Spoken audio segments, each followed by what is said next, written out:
नमस्कार, प्रादेशिक समाचार के साथ मैं आराधना कुमारी। पहले मुख्य समाचार। प्रधानमंत्री नरेंद्र मोदी ने देश को पहली रैपिड एक्स ट्रेन नमो भारत की दी सौगात। दिल्ली, गाजियाबाद, मेरठ RRTS का भी किया उद्घाटन।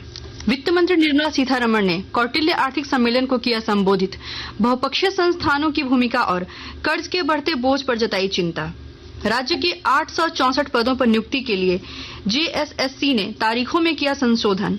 2 नवंबर से 1 दिसंबर तक जमा होंगे आवेदन। झारखंड प्रशासनिक सेवा के 114 अधिकारियों का किया गया स्थानांतरण। पदस्थापन पर इस संबंध में 5 अलग अलग अधिसूचना जारी। और शारदीय नवरात्र के छठे दिन श्रद्धालु आज कर रहे हैं मां कात्यायनी की पूजा। प्रधानमंत्री नरेंद्र मोदी ने की आशीर्वाद की कामना। और अब समाचार विस्तार से। प्रधानमंत्री नरेंद्र मोदी ने आज उत्तर प्रदेश के साहिबाबाद से भारत के पहले क्षेत्रीय रैपिड ट्रांजिट सिस्टम RRTS के तहत पहली रैपिड एक्स ट्रेन को हरी झंडी दिखाकर प्रधानमंत्री ने RRTS कॉरिडोर के प्राथमिकता वाले खंड का भी उद्घाटन किया, जो साहिबाबाद को दुहाई डिपो से जोड़ने वाली 17 किलोमीटर की दूरी तय करेगा और रास्ते में गाजियाबाद, गुलधर और दुहाई स्टेशनों को जोड़ेगा। श्री मोदी ने क्षेत्रीय रैपिड ट्रेन में सवार हुए, जिसे नमो भारत नाम दिया गया है, और सहयात्रियों के साथ बातचीत की, जिन्होंने अपने अनुभव साझा किए, जिससे यह भी बताया गया कि इस ट्रेन सेवा का सकारात्मक प्रभाव कैसे पड़ेगा। प्रधानमंत्री ने साहिबाबाद में एक सार्वजनिक कार्यक्रम की अध्यक्षता करते हुए कहा कि यह ट्रेन विकास की नई इबारत लिखेगी। साथियों, नमो भारत भविष्य के भारत की झलक है। नमो भारत इस बात का भी प्रमाण है कि जब देश की आर्थिक ताकत बढ़ती है तो कैसे ये हमारे देश की तस्वीर बदल जाती है। दिल्ली और मेरठ का ये 80 किलोमीटर से ज्यादा का स्ट्रेच तो एक शुरुआत है। श्री मोदी आज बेंगलुरु मेट्रो के पूर्व पश्चिम गलियारे के 2 खंड भी राष्ट्र को समर्पित करेंगे। वित्त मंत्री निर्मला सीतारमण ने बहुपक्षीय संस्थानों की भूमिका और कर्ज के बढ़ते बोझ पर चिंता व्यक्त की है। आज नई दिल्ली में कौटिल्य आर्थिक सम्मेलन 2023 के उद्घाटन सत्र को संबोधित करते हुए वित्त मंत्री ने कहा कि संयुक्त राष्ट्र, विश्व स्वास्थ्य संगठन और विश्व व्यापार संगठन जैसे बहुपक्षीय संस्थान आज अपेक्षित रूप से प्रभावी नहीं हैं। उन्होंने कहा कि इन संस्थानों की भूमिका और सक्रियता वैसी नहीं है जैसी आदर्श रूप में होनी चाहिए। कर्ज के बढ़ते बोझ पर चिंता व्यक्त करते हुए उन्होंने कहा कि यह समस्या सरकार के ध्यान में है। उन्होंने कहा कि सरकार दुनिया के विभिन्न भागों में कर्ज का बोझ कम करने के प्रयोगों पर नजर रखे हुए है। वहीं कौटिल्य इकोनॉमिक कॉन्क्लेव 2023 के उद्घाटन सत्र में RBI गवर्नर शक्तिकांत दास ने कहा, वैश्विक अर्थव्यवस्था अब चुनौतियों का सामना कर रही है।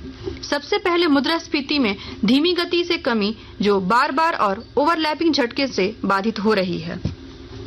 राज्य सरकार के विभिन्न विभागों में निम्न वर्गीय लिपिक और स्टेनोग्राफर के रिक्त पदों पर नियुक्ति की जाएगी।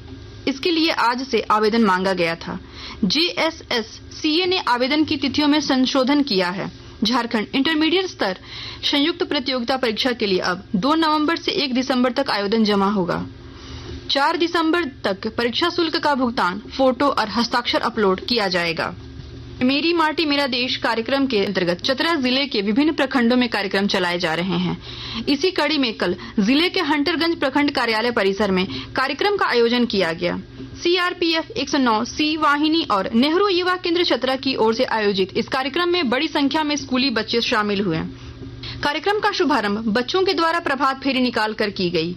इसके बाद बच्चों ने अमृत कलश में अपने घरों से लाई मिट्टी को जमा किया।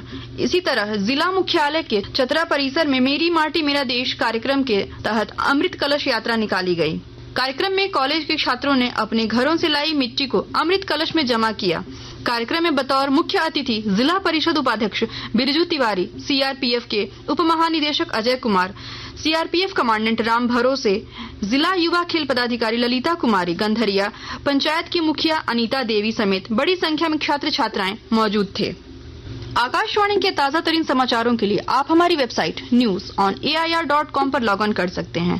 ताजा समाचार X handle @AIR news alerts और Facebook page All India Radio news पर भी उपलब्ध है।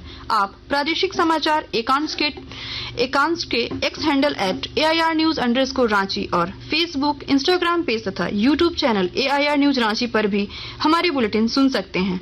प्रादेशिक समाचार आप आकाशवाणी रांची से सुन रहे हैं। झारखंड प्रशासनिक सेवा के 114 अधिकारियों का स्थानांतरण पदस्थापन किया गया है। इस संबंध में 5 अलग अलग अधिसूचना जारी की गई है। पहली अधिसूचना में 56 अधिकारियों का पदस्थापन किया गया है। देवघर नगर निगम के नगर उपायुक्त शैलेंद्र कुमार लाल को हजारीबाग नगर निगम का नगर आयुक्त बनाया गया है। वहीं गिरिजा शंकर प्रसाद को संयुक्त सचिव उत्पाद विभाग और पदस्थापन के लिए प्रतीक्षारत विजय कुमार गुप्ता को संयुक्त सचिव पर्यटन विभाग के पद पर पदस्थापित किया गया है। कार्मिक विभाग ने 35 अफसर की सेवा भूमि सुधार उप समाहर्ता के पद के लिए भूमि राजस्व विभाग को सौंपा है। वहीं 18 जिला पंचायती राज पदाधिकारी की सेवा के लिए पंचायती राज विभाग को दी है। शारदीय नवरात्र के छठे दिन आज श्रद्धालु मां कात्यायनी की पूजा कर रहे हैं। राज्य भर में हर्षोल्लास के साथ दुर्गा पूजा मनाया जा रहा है। लगभग सभी जिलों में पंडालों के पट खुल चुके हैं। पंडालों की भव्यता और प्रतिभा दर्शन के लिए भारी संख्या में भक्त पहुंच रहे हैं। उधर प्रधानमंत्री नरेंद्र मोदी ने नवरात्र के छठे दिन सभी श्रद्धालुओं के लिए मां कात्यायनी के आशीर्वाद की कामना की है। श्री मोदी ने सोशल मीडिया पोस्टर पर देवी की प्रार्थना के गीत को भी साझा किया है। त्योहारों के मद्देनजर पश्चिमी सिंहभूम जिले में प्रशासन के द्वारा विशेष सतर्कता बरती जा रही है। और जानकारी के साथ हमारे संवाददाता। त्योहारों के मद्देनजर पश्चिमी सिंहभूम जिले में प्रशासन के द्वारा विशेष सतर्कता बरती जा रही है। दुर्गा पूजा के पंडालों में दंडाधिकारियों के लिए अलग से अस्थायी मंच बनवाने का निर्देश दिया गया है, जहां से सुरक्षा कर्मियों के साथ दंडाधिकारी हर पल की निगरानी करेंगे। दूसरी ओर असामाजिक तत्वों पर निगरानी रखने के लिए जगह जगह सीसीटीवी कैमरे अधिष्ठापित किए गए हैं। सोशल मीडिया पर अफवाह फैलाने वालों पर भी कड़ी निगरानी रखी जा रही है और इसके लिए एक विशेष मीडिया सेल का भी गठन किया गया है। इसके अलावा खाद्य सुरक्षा के मानकों को देखने के लिए औचक निरीक्षण भी किया जा रहा है और खाद्य पदार्थों के नमूने एकत्रित किए जा रहे हैं। दिलीप बनर्जी, आकाशवाणी समाचार, चाईबासा। स्वच्छ भारत मिशन शहरी अंतर्गत आगामी स्वच्छ सर्वेक्षण 2024 को देखते हुए हजारीबाग नगर निगम की ओर से दुर्गा पूजा के मौके पर स्वच्छ पूजा पंडाल प्रतियोगिता का आयोजन किया जा रहा है। इसके माध्यम से पूजा पंडालों में स्वच्छता के प्रति लोगों में जागरूकता बढ़ाने का कार्य किया जाएगा। इसकी जानकारी देते हुए नगर आयुक्त प्रेरणा दीक्षित ने कहा कि पूजा पंडालों की स्वच्छता का मूल्यांकन 20 से 24 अक्टूबर के दौरान निकाय द्वारा गठित टीम समिति द्वारा मापदंडों के आधार पर किया जाएगा। उन्होंने कहा कि 160 अंकों का पूजा पंडाल प्रतियोगिता आयोजित की जाएगी। जामताड़ा जिले के नारायणपुर प्रखंड मुख्यालय स्थित डाक बंगला मैदान में दुर्गा पूजा के मौके पर समारोह का आयोजन किया गया। इस मौके पर मांझी, हड़ाम, ग्राम प्रधान, नायकी एवं बड़ौत को सम्मानित किया गया। इस दौरान आदिवासी समुदाय के महिला एवं पुरुष कलाकारों के द्वारा मनमोहक प्राचीन दशायम नृत्य की प्रतियोगिता प्रस्तुत की गई। मौके पर समाज सेवी तरुण गुप्ता ने आदिवासी परंपराओं की सराहना की। आज भी आदिवासी गांव में पुरानी सभ्यता संस्कृति के साथ साथ न्याय प्रणाली कायम है। हजारीबाग के मुनका बगीचा में संस्कार भारती द्वारा वृंदावन डांडिया नाइट का आयोजन किया गया। बड़का गांव विधायक अंबा प्रसाद, हजारीबाग एसपी मनोज रतन चौथे और समाज सेवी मुन्ना सिंह ने संयुक्त रूप से कार्यक्रम का उद्घाटन किया। आमंत्रित कलाकारों में नवीन जैन पांड्या और पापड़ी आचार्य ने लोगों को खूब झुमाया। इस दौरान बड़का गांव विधायक अंबा प्रसाद ने डांडिया का लुत्फ उठाया। अंत में मुख्य समाचार एक बार फिर। प्रधानमंत्री नरेंद्र मोदी ने देश को पहली रैपिड एक्स ट्रेन नमो भारत की दी सौगात। दिल्ली, गाजियाबाद, मेरठ RRTS का भी किया उद्घाटन। वित्त मंत्री निर्मला सीतारमण ने कौटिल्य आर्थिक सम्मेलन को किया संबोधित। बहुपक्षीय संस्थानों की भूमिका और कर्ज के बढ़ते बोझ पर जताई चिंता।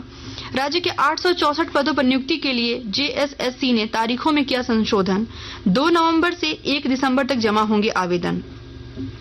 झारखंड प्रशासनिक सेवा के 114 अधिकारियों का किया गया स्थानांतरण पदस्थापन। इस संबंध में 5 अलग अलग अधिसूचना जारी। और शारदीय नवरात्र के छठे दिन श्रद्धालु आज कर रहे हैं मां कात्यायनी की पूजा। प्रधानमंत्री नरेंद्र मोदी ने की आशीर्वाद की कामना।